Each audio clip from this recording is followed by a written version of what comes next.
Capcom is one of the most well-known game developers in the industry, creating some of the most iconic video game characters that are still popular to this day.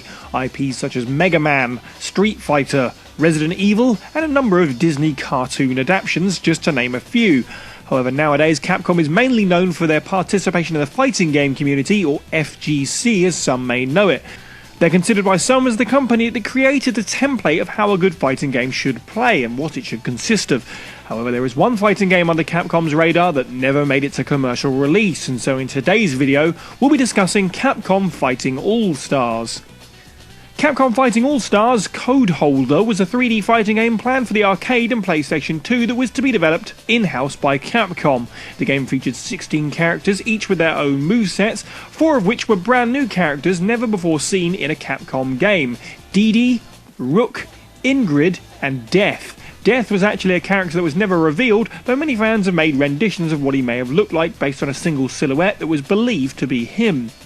The game was going to be set in Metro City, and this Death fellow would take the role of Big Bad by running around the city with a bomb which needed codes to defuse. Death's allies have the codes, and Hagar calls upon the help of others to assist him in beating the information out of them.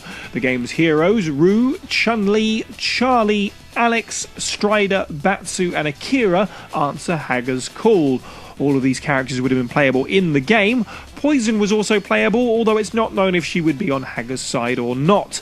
The antagonists of the game were Akuma, Dmitry Maximoff, Dee Dee, Rook, Ingrid, and Death. Each character would also have an alternate outfit. It also isn't clear yet whether this was the final character count.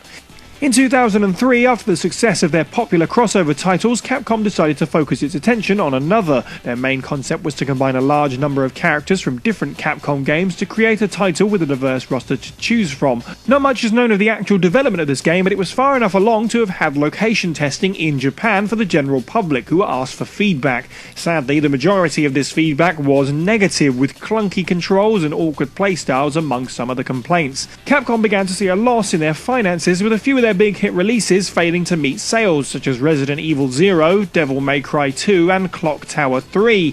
Capcom officially declared its $163 million loss for the 2003 fiscal year. Due to this, 18 games which were under development at the time were canned. Capcom Fighting All-Stars was included in these 18 titles, and ultimately it was officially left in the dust in the August of 2003. If you're curious as to what the game itself looked like, it was actually somewhat similar to the King of Fighters spin-off called Maximum Impact, using 3D models rather than the traditional sprite work Capcom fighting games were known for at the time. Many parts of the system were later used in Capcom Fighting Evolution for Ingrid's gameplay, and Capcom later revisited the concept of 2D fighters in 3D with Street Fighter IV and Tatsunoko vs. Capcom. While the game never received an official release, the idea of Capcom's own characters in a crossover title would instead be used in a 2D fighting game, Capcom Fighting Evolution, released in 2005. One of the original characters slated to debut in All-Stars, Ingrid, would appear in Evolution, and later on in the PSP port of Street Fighter Alpha 3. Two unique ideas were used in the game. The first idea was a break during the matches. This was to present a logical representation for things happening between rounds. The second idea was the finishing move, a concept derived to be similar to that of the Fatality in Mortal Kombat. Neither idea has seen use in any subsequent Capcom games.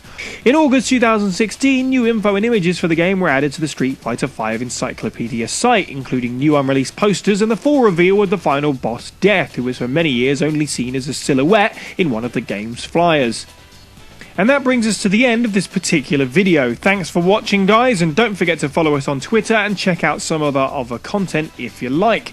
My name is Cyniac, and you can find a link to my channel in the description below, where I do a show called Cy Reviews It, where I review a video game every single week. I'm just about to hit my 100th consecutive week as well, so there's plenty of content to pick and choose from. But for now, see you next time, guys.